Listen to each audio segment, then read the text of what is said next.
All right, Brad, how's it going? Good. How are you? Pretty good. I've followed you for a long time, so it's nice to finally connect kind of. Yeah. Do you So, want so my question is how long? Because I like to gauge it based on like, were you following us when we were in Houston still and Yeah, things so like you that? were Okay. in Houston and you I don't remember the number, but originally you it was like when you had just started YouTube. So like Okay. I found you maybe like a couple thousand on YouTube, maybe like Yeah. two or three, like pretty early. Yeah. Um yeah, and I don't remember how long ago that actually is. Yeah. So we started YouTube in May of 2016. Then in I want to say it's around May of 2017 is when I did my collab with Nick Bear, and our YouTube channel went from like, so we gained like 500 subscribers that first year, and then I did a Yeah. collab with Nick Bear, and I went from like 500 to like 1800 like within a couple of So days. so that must have been actually one so like pretty early then Yeah, because within the first year. um Yeah, and I wasn't he wasn't someone I watched like regular either. right. I had subscribed to him and I just watched it occasionally. But that's actually you're right. Wouldn't have remembered that, but that's when I found your page. Yeah, But I remember like pretty early on in your like channel though, and I did want to talk about this is you had mentioned trying to well there's a couple things but you've mentioned before like trying to grow like your take time to grow like your personal brand and because that's really important. That is something I never listened to which I wish I did until like 6 months ago. I started my company a year ago, but and then I was like, why am I not? And that is something I'd like to talk about because I mean you share a lot. I mean, you have 2,500 posts on your Instagram and you share a lot about like your story. And yeah, and I think it's an awesome thing to follow along with. And that's something, I mean, I've seen everything you do, whether it's even like a recipe to business stuff. And I just kind of wanted to hit on that a little bit just yeah. because I think it's a huge thing. Yeah, so I think that the reason I say that is like you have a couple of ways to market a business. You can pay to do Facebook ads, Instagram ads, like you have the paid advertising route. Then you have the route of like partnering or paying influencers to promote your product. And then the final kind of thing is like organically market the product. And I think that to me, it just made the most sense because organic marketing is free. You're just utilizing your own followers. That if you built a strong personal brand, then you're able to kind of launch a product for a very low entry cost. And then as you grow, then you can like afford to maybe pay influencers or pay and do marketing and stuff like that. So in my mind, growing your own personal brand just gives you an audience to leverage your product to in the beginning to kind of get that ball rolling, get your feet wet so that you can bring in the funds to maybe do the other things that you really want to do with the product, whether that's, better packaging or just like reevaluating the product itself. And it kind of goes along, which I said this, I feel like early on, but it kind of goes along with what Gary Vaynerchuk does with his like jab, jab, jab, right hook, where he talks about, you pretty much just like give value to people's lives. You create a community, you do all that stuff without ever asking for anything in return. So then when you do launch a product, all those people feel like they owe you to buy this product because you've given so much to them, whether it's educational information, whether it's just entertainment, whatever you feel like they feel like you provide them with value, that they want to support you because you've done so much for them, from that kind of standpoint. So that's kind of like what I've always felt like was the best way of marketing. It's not the easiest, it's easier just to pay someone else to handle Yeah. everything. But when you build your own brand, you can do kind of what Aubrey and I have done. And we have our online coaching brand, we have our, the cookie company, we have our athleisure company. And then now we're doing Airbnbs, but even the Airbnbs, we have people reaching out saying, hey, what's the link to your Airbnb? Like, I'd love to stay there. So once you've kind of built your own personal brand, you're able to kind of take that and start other companies and utilize your foundation to help build up the foundation of those other companies. Which you definitely, and that's actually, yeah, that's a really good point. And you guys have definitely done that really well. I mean, I have all of the Modiv stuff. I'm wearing it right now. Yeah. Um, but and then, yeah, I remember when you first started Fat and Weird. I think it was the very first. like release, I think. And I think I had missed the time or whatever it was. But yeah, it's so funny because it's almost like creating like a culture. You're right. Because like you see all this stuff from someone, then you feel like, yeah, oh, no matter what, you just wanted to support them. So, Right. and even with like my business is a service, and I didn't, like I said, I didn't like put any time into growing my brand. So like the start was much slower to like get the company up and running, just because it's not something I could just share out and there's someone's going to go view it, or Right. word of mouth, stuff like that. Right. Yeah. You have to do a lot more of the own advertising and marketing of Yeah. that So item to get it rolling. And then as it starts rolling, then people start telling other people about it. But yeah, by having your own personal brand built up, when you launch the product, you can have a successful first launch. And then people have your product in hand and they're sharing it on social media. And then people that don't know you are now seeing the product. And it's kind of this like spreading situation. So that's why I said, I think that, the snowball effect just happens so much quicker when you already have a foundation. It's like you already have a big snowball that you're rolling. So it's going to build up steam quicker than now you got to pack out everything, yeah, make the snowball, and then get it moving down the hill. But I mean, I think that a lot of people don't, I mean, Aubrey and I probably, I mean, Memories Over Macros, which is the coaching company, we yeah, launched that probably within the first year of kind of starting on social media. But if you think about it, the cookie company wasn't launched until like almost probably like 2.5 years of just workouts and mm-hmm. fitness advice and Just YouTube content out. Yeah. and content. I mean, we a lot of people I think expect to be rewarded immediately for that and they quit too early. I mean, there's rarely anything in life that you're rewarded instantaneously for. And I always argue that the more difficult the reward is to get to, the better the reward is, right? Mm-hmm. Like you don't work out one time and get your dream body. Because if you did that, having a dream body wouldn't be that big of a deal anymore. Because you'd look around and be like, oh, that person went to the gym once. That's why they look that way, right? The reason that we look at certain physiques and say, wow, that's really admirable is because we know the time and energy that goes into that. Yeah, it's a lot of So hard work. yeah, so you gauge that by the reason you look at people that drive certain cars or things, you're like, man, that takes a lot of money, and you assume that they're not a trust fund baby or something like that, but they've worked hard to get there. So a lot of the stuff in life that we put up on this pedestal is because we know the time and effort it takes to get to that level. So I think a lot of people look at us and they're like, wow, you have 70,000 followers on or subscribers on YouTube.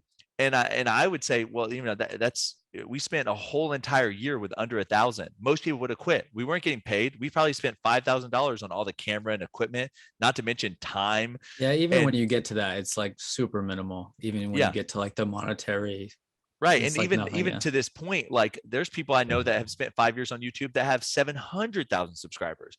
There are people that spent 5 years on YouTube that only have 7,000 subscribers. I think the problem is people really start comparing their journey to other people's journeys, and they'll always compare people that are doing better than them. They're never going to go, Yeah. hey, they don't ever go, man, I'm so happy I have 70,000 subscribers after 6 years on YouTube, because this guy has been doing it for 6 years and he only has 8,000. But they'll go, man, this guy's been doing it for 6 years and he has 700,000. Like I'm terrible, like da da da da. Yeah. So I think that a lot of times, truthfully, it's like, you're you're rarely gonna see success overnight. The bigger your dreams and aspirations, or the bigger the reward you're chasing, the longer it's gonna take you to get there. And B, quit comparing yourself to others' journeys, because you're really gonna only compare yourself to people that are doing better. You're never going to compare yourself to people that are not doing as well. So it's very crushing to always be comparing yourself to people doing better than you. Yeah, and I think that's a great point too, is because I've mentioned it before, is that I think no matter like what point you get to, the people that are successful, they don't think like they've made it. There's always like another point. I spoke with I did a podcast last week. He's almost at 3 million on YouTube, and again, he was talking like he was like struggling and really like he has a lot to like still push forward to, and I think a lot of people can learn from that as well.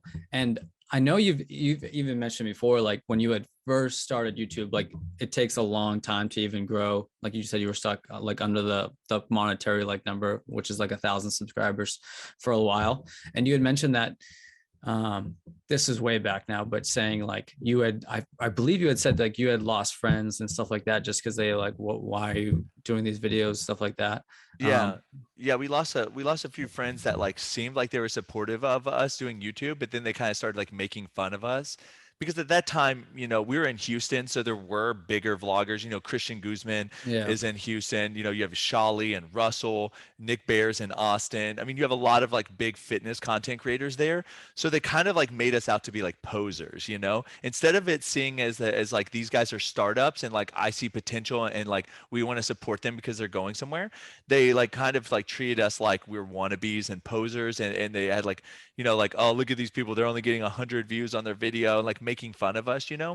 But truthfully, I think you're gonna have a couple of different types of friends in your life when you start a business. You're gonna have the friends that support you and that they truly support you. Like they're gonna order your products, they're not gonna ask for a discount, they're gonna be proud of you for what you're doing.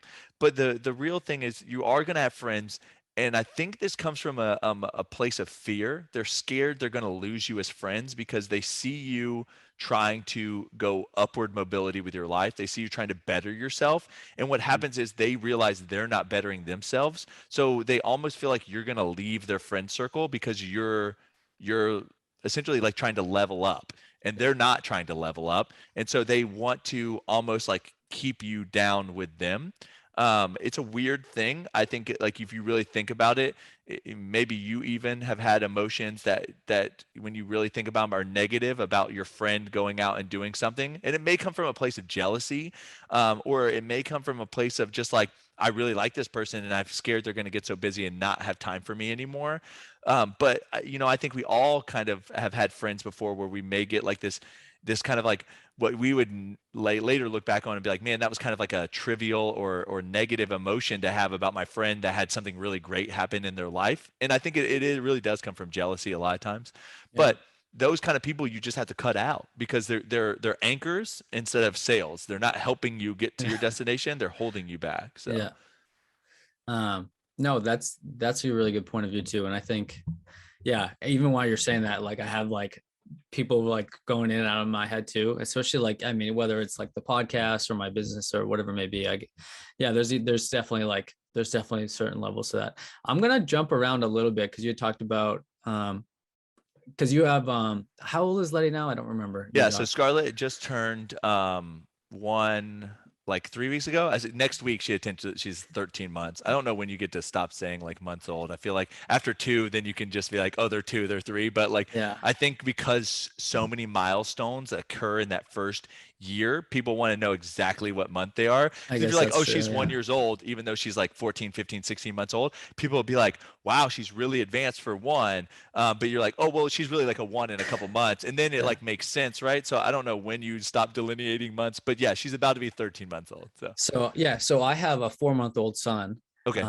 And yeah, even before he was born, I was like saying that to him, like, why does everyone just say like months? Yeah. I'm like, just say that they're one. Yeah. But I kind of wanted to hear your point of view because I mean I'm trying to work through it as well because I still work full time as well as like my full time company like every other second for, that I'm not like with the family as well as like work the gym every day, stuff like that. I just like to hear your point of view, especially because you have so many companies, how you personally like balance like married life, having multiple businesses as well as a daughter. Yeah. So, I mean, to be honest, I mean, it is hard. There's Hmm. no like way of sugarcoating that. Yep. I think because we didn't launch like all of our companies at once. So essentially when Aubrey and I first started on the social media, we had our normal like 40 to 50 hour a week jobs. And so what we would do is we would, uh, we would work on our normal, everyday job. And then when we got home at 3, 4 o'clock from work, like from that time until like dinner was working on the side hustle, and then the weekends was like all side hustle. And it kind of came to a point where I was like, I don't have any other time other than work, side hustle, and sleep. And now if I want to continue working on my side hustle, I'm going to be taking away from sleep. And the side hustle had gotten to the point where it didn't match our full-time incomes. However, it was like close enough that if we quit, we could live off of this side hustle income. So I kind of just came to this fork in the road. It's like, I don't want to give up sleep. I'm just not going to happen. And I don't really have anything else to give up. I've already given up movie time. I've already given up a kind of free time. Like Yeah. I don't have that. So, the logical step was to give up the 9 to 5 to then double down on the side hustle. So by that time, we had gotten the online coaching to be running very smoothly. And then we pivoted into the cookie company. The cookie company ended up, taking all of our time. And now we've gotten the cookie company running smoothly. Like once you've figured out your processes and you've got employees and it's running smoothly, then we pivoted over to like Modiv. And we have partners in Modiv because we knew we could never do it alone just based on our current workload. So now that that's starting to run smoothly and we're starting to iron all that stuff out, Mm-hmm. I've started the Airbnb. So really, I would say I've done it in steps. Like once I've freed up, like once I got my processes running and now I've started to free up some spare time, I take that spare time and allocate it to the next venture. The only difficult part is when you add in a kid, it changes everything. Yeah, it's tough. My goal now in life, and I've been pretty vocal about this, is that I want to retire at 40. I just turned 35 10 days ago. So, and so like my goal is to essentially to bring in, enough money that I don't have to work. That doesn't mean I'm not going to work. I think a lot of people think like, well, there's no way Brad Just can just done. sit Yeah, just still. done. Yeah. But it's the whole point is like, I thoroughly enjoy spending time with my daughter. I thoroughly enjoy just doing stuff with her, like going to the park. I took her yesterday to my parents' house and we like just swam at their pool and we like played around. I enjoy just being with her.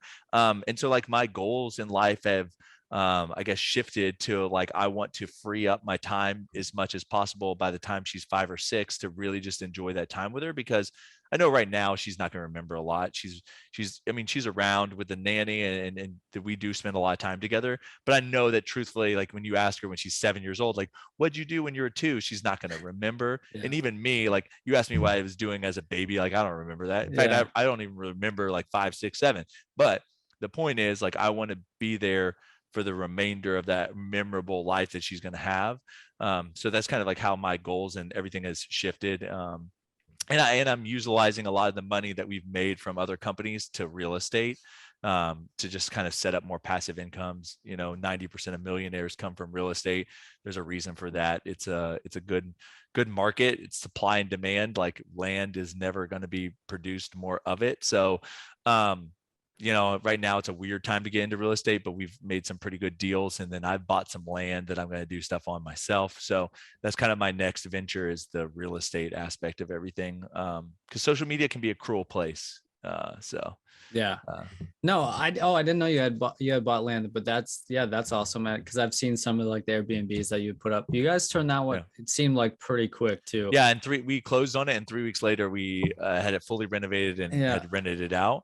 And it's doing really well. I mean, it's profitable. At the end of the day, if something can even just pay off an asset for you, then it's a win. But to be profitable and pay off an asset, it's a huge win. But I bought the land that Fat and Weird's on, and we built the building here. And I bought the land right next door earlier, I guess late 2021. And I have an idea to build some like mini warehouses on there. So that's kind of like what I'm starting to work towards now, just to try to set up some of this rental passive income, so that hopefully in the future I can post on social media because I want to, not because I like feel like you have to. Yeah, I mean, it's a job right now, right? So it's like every day I'm like, oh, I need to post something. So would the warehouses be for like Modiv and stuff like that? No, it'd be like rental units. So gotcha. It's a really big thing. It's easy to find like 4 or 5,000 square foot or larger warehouses, but it's really hard to find what they call like mini warehouses, like 1,000 square foot. Gotcha. Which you think about, like a lot of small businesses may really like, a lot of like, Etsy and e-commerce businesses really need, think about any business that stores in their garage. Would store here because which is 90% of the ones that start. right. And so you get to a point where your garage is not enough, but your garage is probably 400 square feet. Like you don't need to move to 5,000 square feet after that. You probably need 1,000 square feet or maybe 2,000 square feet. And so that's kind of where these warehouse space come in. It's this kind of idea of you have a roll up door and a walk door and maybe a bathroom, small office in there. And you kind of have 20 feet of upward space, so you can put racking in there if you need, or do whatever you need to do in there. And that's kind of like the idea that I'm going for, is these kind of like mini warehouse areas. So yeah, I like it. And actually, before I forget, these Modiv shorts, are amazing. Oh, thank you. I appreciate it.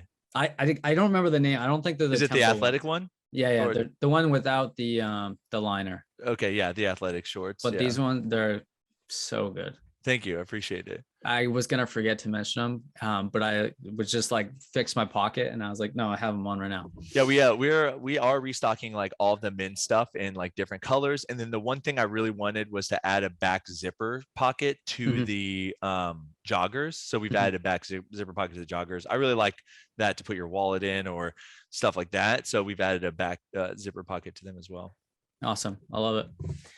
That's actually again not something I plan on talking about, but I think building like a clothing brand is, especially now, is like very difficult to do, and you guys have done a very good job of making stuff that's different. That's also like, I mean, I'm sure it's very, very popular. Like even like this shirt, I've never, maybe I'm missing something, but I've never worn a shirt like this one before. And Yeah. so it's So very different, but also like, yeah, it's just yes. not easy to start. That's for sure. Yeah, with clothes too, you know, if you really like a shirt, like if you really like that shirt, you can look at the material blend.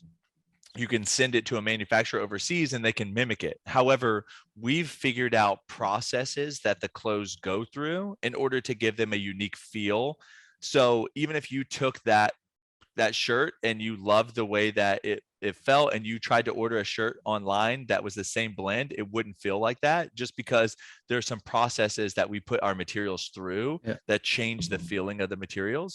And that's what you kind of have to learn to be different, because at the end of the day, everyone's like, oh, I really like, you know, this shirt or these pieces of equipment, and they'll go online and order it from Alibaba or AliExpress, and then they'll just start making their own of that company's clothes. But we've kind of tried to figure out a process to put them through in order to like make them more unique, if that makes sense. No, they definitely are. Yeah. And, Yeah. but I think a lot of people like, I don't know, even because I'm on the younger side, but a lot of people I've talked to are like, oh, I would love to start a clothing brand. I'm like, yeah, like go, you can go for it. But Yeah. unless it's actually different and you have like a fairly large investment to make something that's unique, it's not an easy thing to do. That's for sure. Well, yeah, just to put it in perspective, I think we started Fat and Weird and on under $2,000 worth of investment.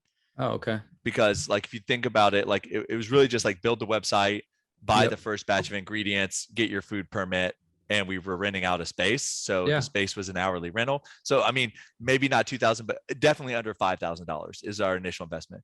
Whereas Modiv's initial investment was $160,000, Mhm. obviously split between our partners, but that just shows you the difference in the barrier to entry on the cookie company versus the clothing company. Which I know you've talked about that barrier to entry with the cookies before, because Yeah. I mean, you were one of the first ones that I know of it that was doing cookies like you guys are. Yeah. And now there's a And lot. there's so many. Yeah. And so, yeah, I mean, I think it is a little frustrating because it's such an easy market to get into. Obviously, Yeah. there's a lot of people doing it. So it kind of makes it more difficult. And people have said, like, oh, why do you worry about like this other cookie company?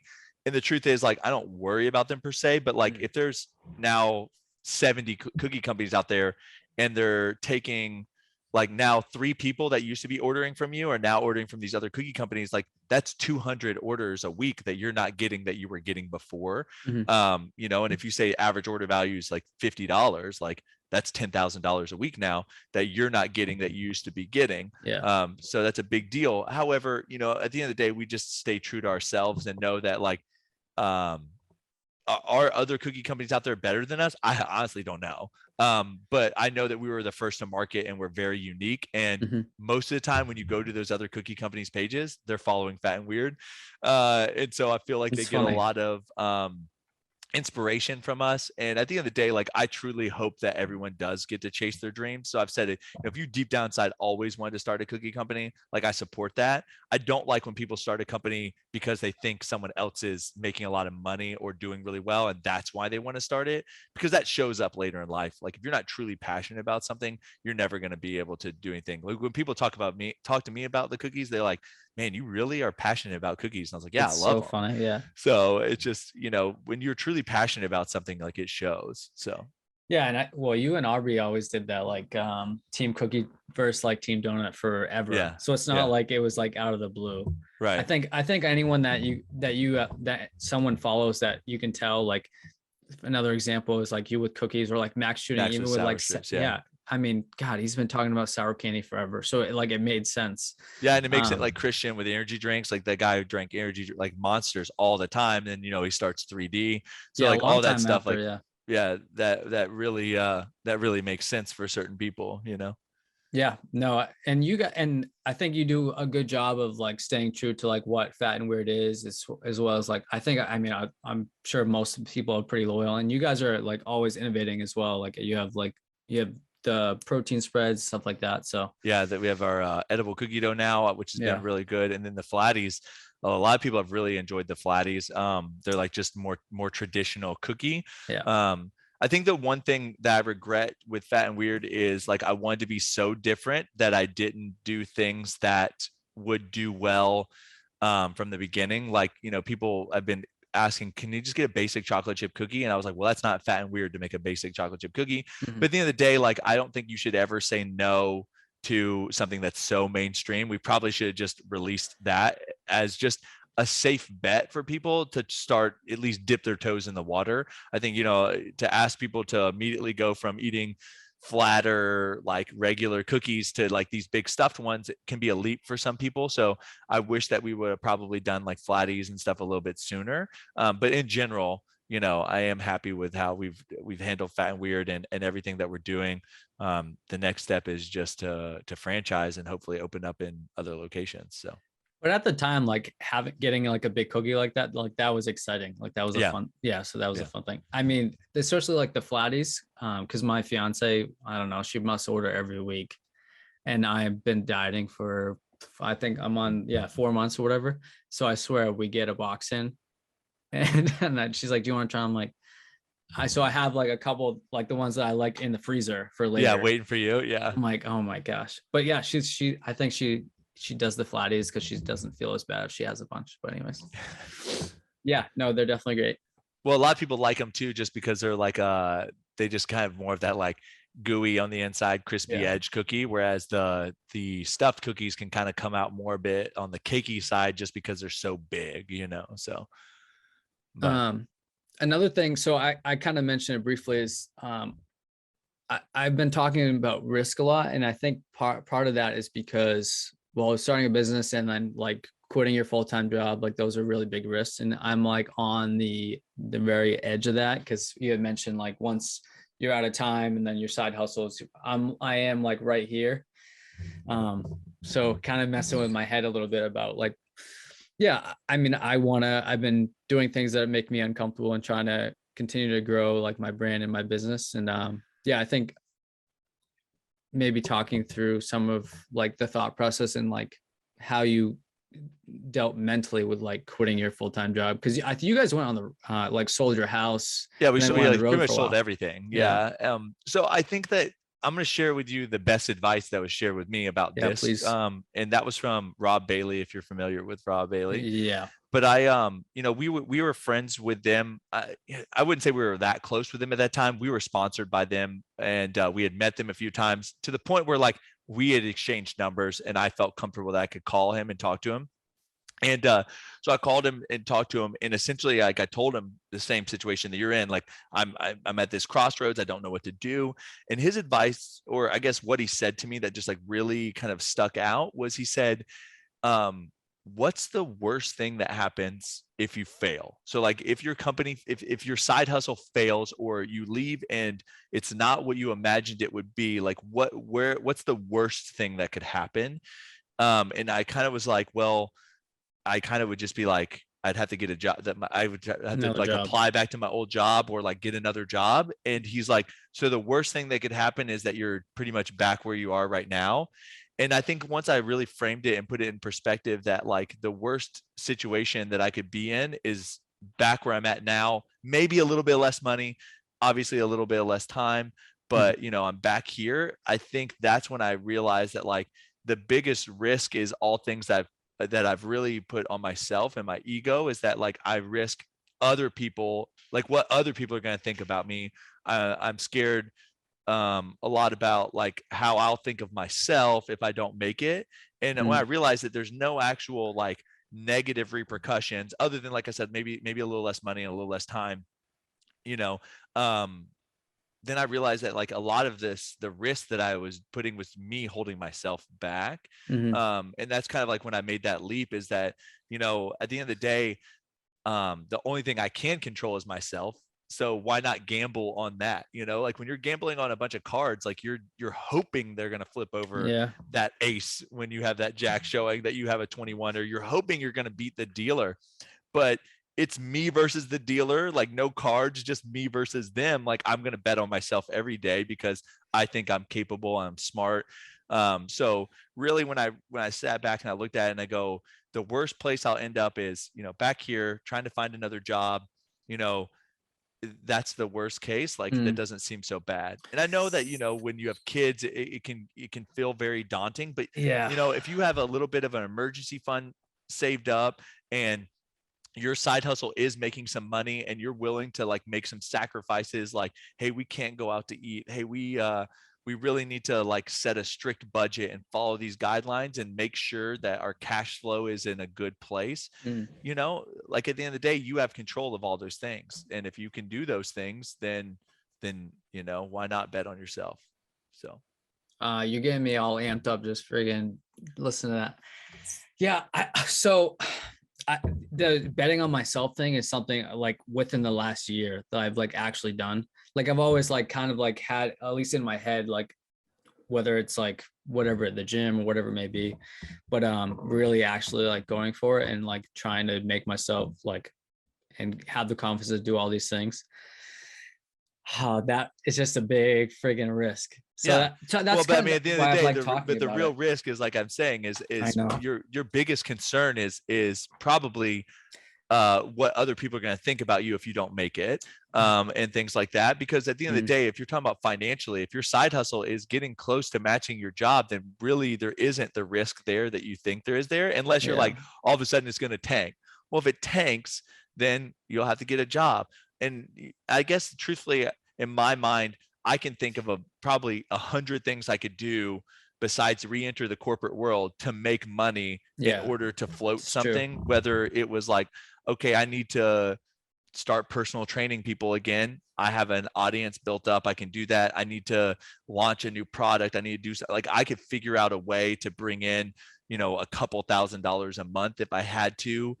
So the way I look at it is you freed up that time fully devoted into that. But if you need to have another side hustle out there, I mean, there's other things you can do to make, you know, anywhere from $50 to $100 an hour. You know, doing things, a lot of people paid for people to write their captions and to type up, All kinds of crazy you know, stuff. all kinds of stuff that you can do from home that, you Yep. know, if you Amazon, I think pays like $15 an hour for some like work from home positions and Really? things like that. Yeah. So there's a lot of things out there. What I'm saying is like, you wouldn't have to re-enter the workforce True. full time if you needed to just subsidize your income. A lot of jobs too are willing to like let you go part-time. So you can kind of step out of it. Not saying yours is, but like some of them you could be like, hey, I want to, hey, you know, I'm really pursuing some other options. I would like to go part-time. Is that something you guys are interested in? Because a lot of jobs don't want to lose somebody. It's more expensive to train a new person. So Yeah. they'd rather just take you part-time than to lose you altogether. So yeah, I mean, really just assess those risks and find out, you know, is there really this big risk, or am I just getting in my own way? Yeah, So there's not. I'm definitely getting in my own way. I think the big thing is you talked about it too. You mentioned is like the emergency fund. Like this is yeah, actually the first time that I bought a house 2 years ago. I'm right. 26 right now. First time I actually like felt comfortable with like funds here. So in my head, I'm just blocking myself from doing it just because, and I don't know if that's something that other people run into, but yeah, just that mental block of like actually doing it. But no, that is really helpful. And Yeah, yeah. I think the more you have perceived to lose, like the more you feel Mm, like you have to lose, then the yeah. harder it's going to be to make that leap. That's why I don't take it away from someone who goes from like a homeless to like a millionaire. But at the Mm, end of the day, they had nothing to lose. Like they're already sleeping on the streets. true. They have nothing but time. Like, so to to change that life and to become a millionaire, then obviously like I'm going to respect that. And I'm like, kudos to you. That's really Yeah. great.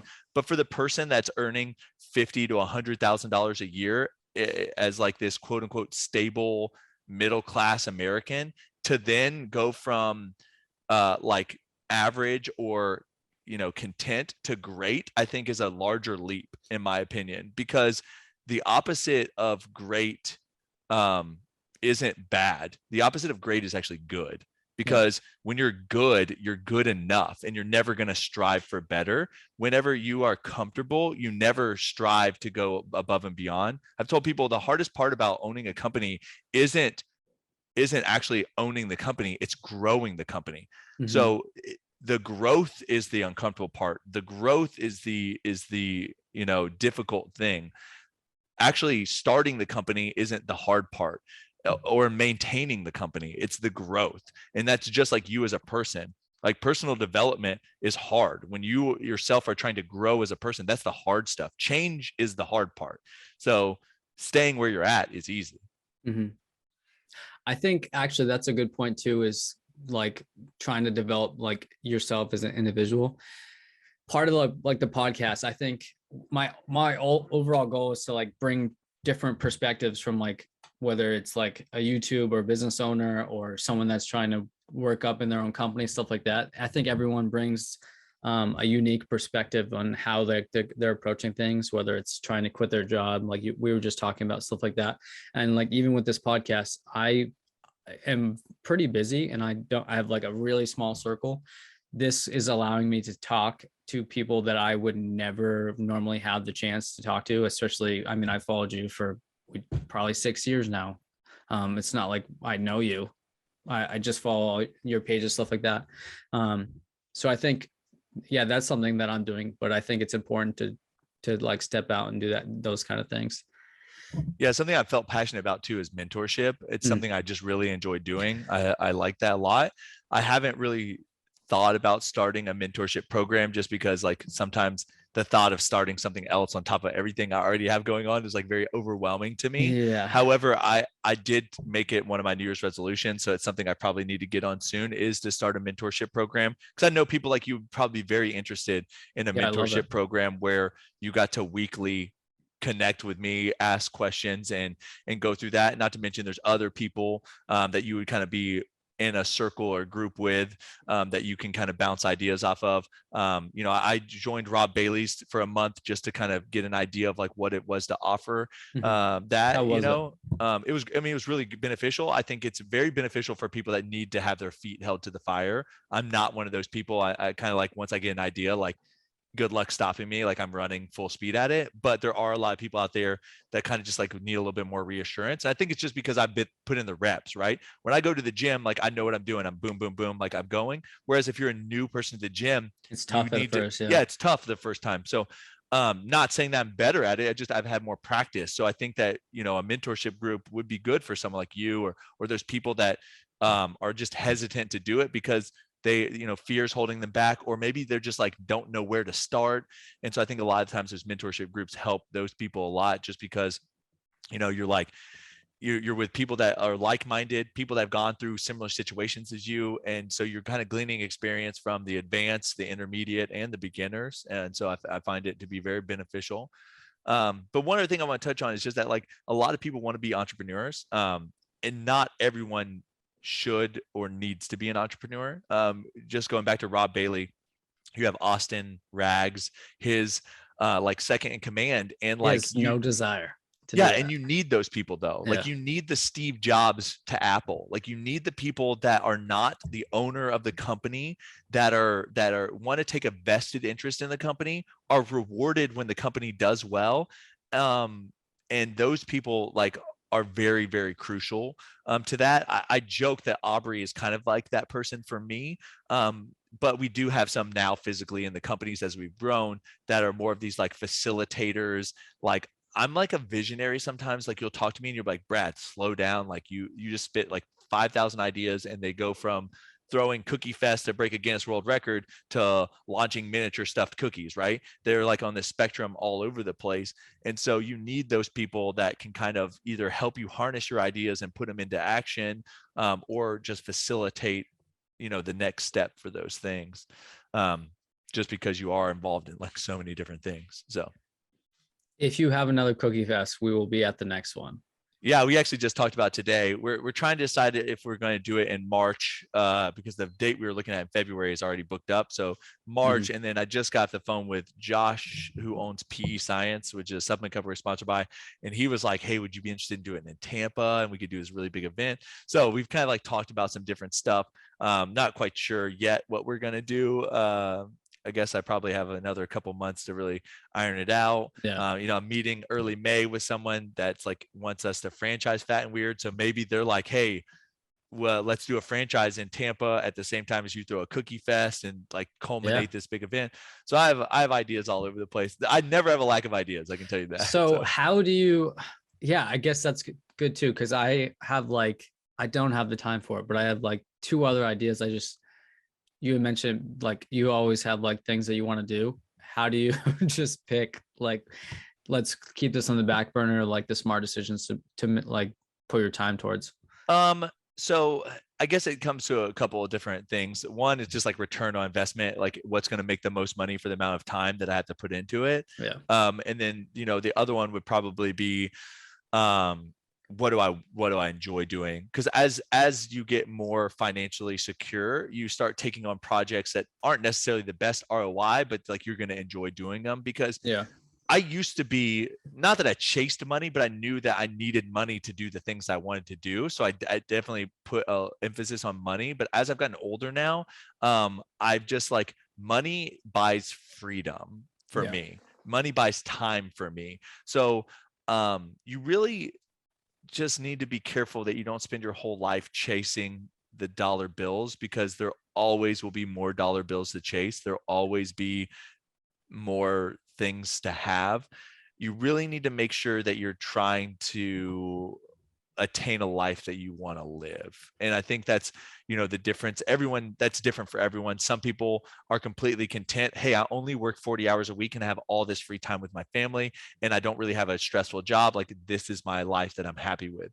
Some people are like, hey, I don't want to work at all. Like, I've set up these passive incomes and I've grinded away, and now I'm literally relaxing on a beach somewhere, or I built my dream home and I'm just hanging out at my house in my backyard with my family. Like, that's their dream life. And then you have other people that are like, I'm not going to be happy until I have a 150-foot yacht off the coast of Italy, and my butler is bringing me like, Don, out of like every I don't know morning. how to say that either. Don Perignon, like, or he's making me a mimosa and bringing it to me every morning while I drink my coffee and mimosa and my fresh like croissant that has been made in Italy, like, to my boat, right? That's just different levels of what people are trying to achieve in life. I think you really need to look at it and be like, what makes me happy? Not like, what do I want to show the world? Because I like, take the ego out of it. Like, what do I want out of my life? Like, and maybe it is the 150-foot boat, but like, you really look at your life and say, what do I really want out of my life? I think then you can prepare the path to get there. I think right now, a lot of people are just like, I'm trying to make as much money as possible because I'm going to be happier. But if I told you to grab the keys and go get in your car and go drive, like, where are you driving? Like, you need to have a destination in mind in order to drive to that destination. So if you, I don't know where I was at, but essentially all I was trying to say is that, like, at the end of the day, if you don't know what your end goal is, and I'm not saying that has to be a permanent end goal, like, you can say that there's another, like, once you reach that goal, you can have other goals, milestones, but you need a general direction for your life. So what are you trying to achieve? And even you with your side company, like, I don't know what it is, but like, what is the goal for that company? Like, what are you trying to do with that company? And how is that setting you up for your ultimate goal in life? Is it a money thing? Is it a freedom thing? Is it, like, what are you trying to do? And I think that at the end of the day, a lot of people need to look back and be like, what are you trying to create? Like, people are like, oh, I want to be an influencer. And the answer is like, why? Do you think it's cool? Is it for the money? Like, what is your why for a lot of things in life? And I think when you really dissect, like, what are you trying to achieve? Like 100% I'll be vocal. Like my goal is $40,000 a month in semi-passive income, like something Mhm. that takes me like less than 10 to 20 hours a week to get that money Mhm. by 40 years old. So I have 5 years to try to set this up. Yeah. Um, that's why I've done the Airbnbs. I have some projects across the street, and the projects across the street crunch numbers, say this is what they should return me. And everything I'm doing in life is trying to set me up for that goal. Fat and weird, whether that means that Fat and Weird is going to be part of that residual monthly income because I've hired people to run it, or Mhm. I've sold Fat and Weird and I'm collecting a royalty, or I've sold Fat and Weird outright and I use that money to invest into the next project. My goal is $40,000 a month of passive income so that I can live what I would consider probably a very high upper middle class life Mhm. of not worrying about going to work, because essentially I'm making like $500,000 a year between my wife and I, that everything's paid off and we're Mhm. just hanging out with our daughter. We're homeschooling her, or Sounds pretty good. yeah, and I've got a nice house that I like, and we go swim in a pool and we hang out at the house, and you know and you have enough money to take a vacation every once in a while. So like, I don't need the 150-foot yacht off the coast of Italy, but I have friends that's their goal, and that's okay. Like that's what they want with their life. And, I support that. But just because someone has that goal doesn't mean you need to have that goal. Mhm. And then, you don't need to work until you're 60 years old, because it's not promised. At the end of the day, I think that a lot of people will say, hey, I'll enjoy what I've worked on when I get to here. But who's to say you're going to get to there? And are you really going to, be on your deathbed or die suddenly and then be like, damn, I didn't enjoy my life because I was too focused on trying to get to this place, that then I could say, oh, I can kick back and enjoy it, because that place isn't promised. And what are you going to do if you never get there? You're going to hate your entire life. You only get one shot at this. Yeah. No, I agree. Yeah, I think actually either like setting like where you actually want to be in like I mean, at least I don't know if I've ever actually like written down or thought about like, because it's been changing of where I like want my company to be. So I own a marketing agency, and but I write down, I have all these like short-term goals and then long-term within like the next year, blah, like so on and so forth. But yeah, I think even in the last year, like that where I want it to be or where I want like our life to be has been evolving. So yeah, I think that's a good point. Yeah, I mean, I'm, um I'm sure if you talk to some people, they'd say, "Oh, I'd be fine with $10,000 a month in mm, passive income." Right? My goal is much higher than other people. mm, I've talked to people that are now like hundreds of millionaires, if not a billionaire, and their goal in life was to make $10 million, like have $10 million in their bank. And I personally know they have like $600 million in their bank now.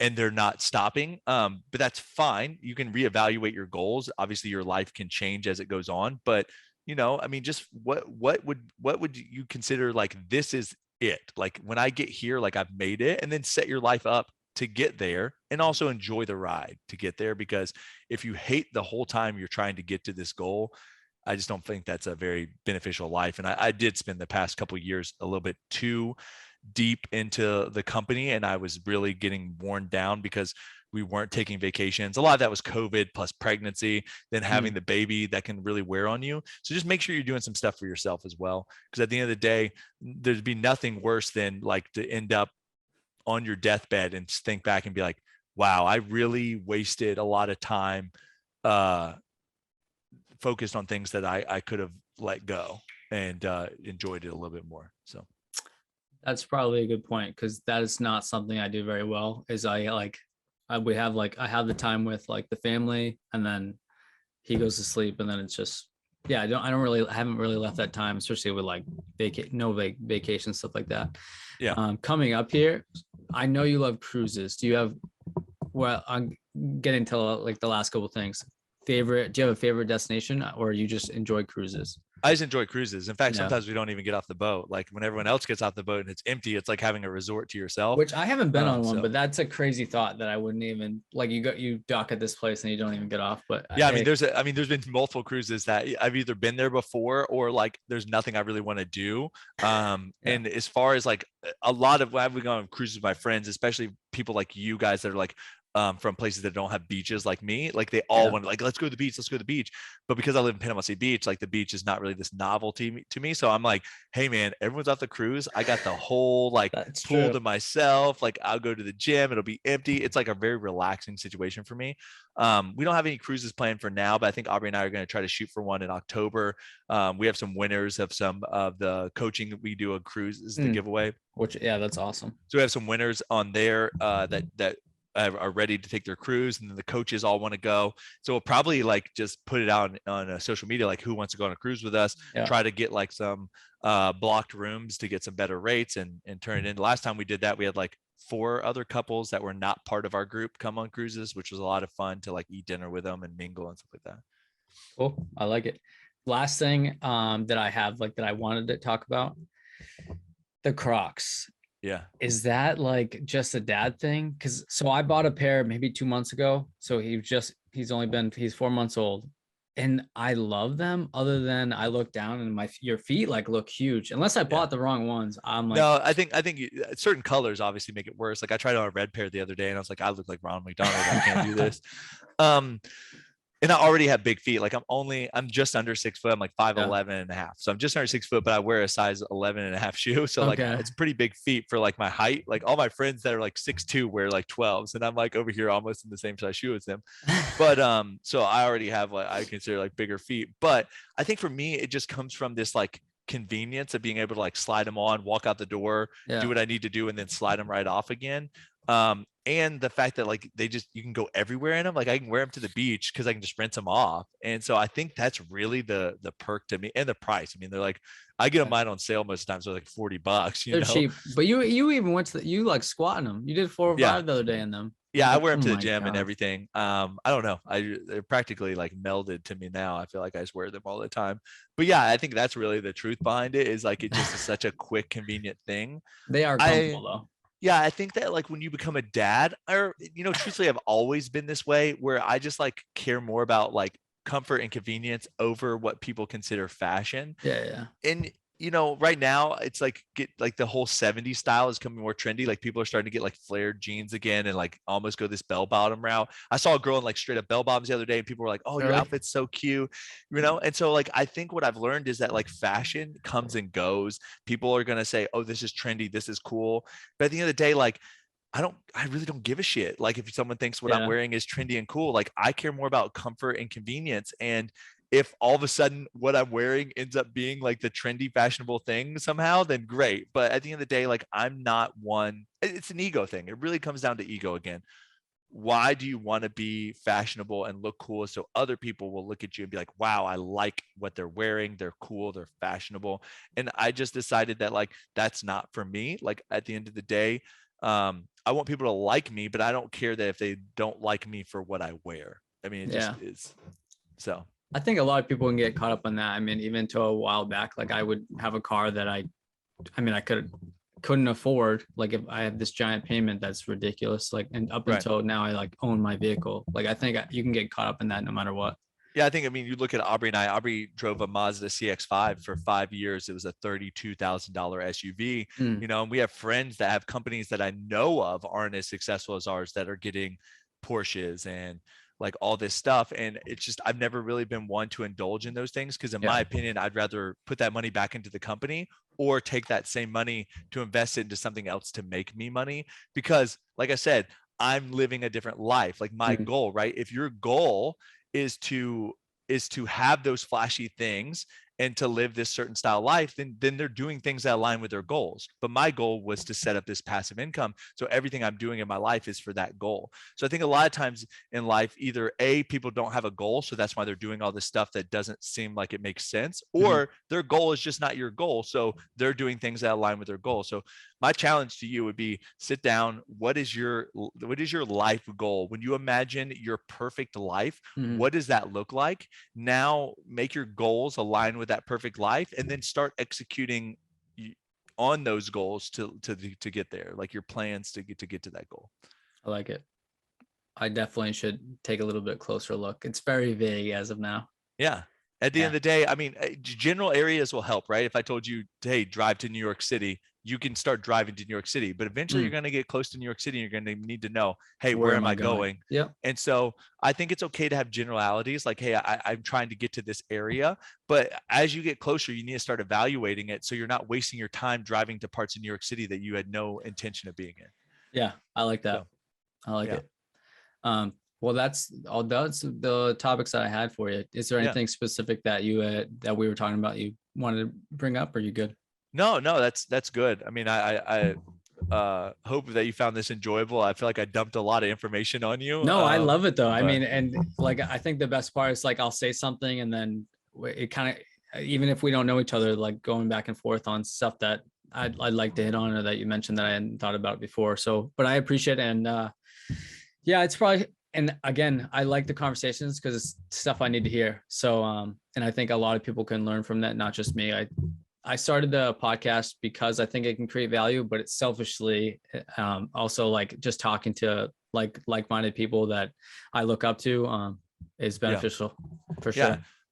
You know, and I guess as soon as I drop my mentorship course, I expect you to be one of the first signups. You got it. You got it. So, all right. Well, I hope you have a great day. If you have any other questions, feel free to reach out. You know, I always answer. So I appreciate it. And I will have your information tagged below. All right. Thanks, Brad. I appreciate it. Bye. Take care.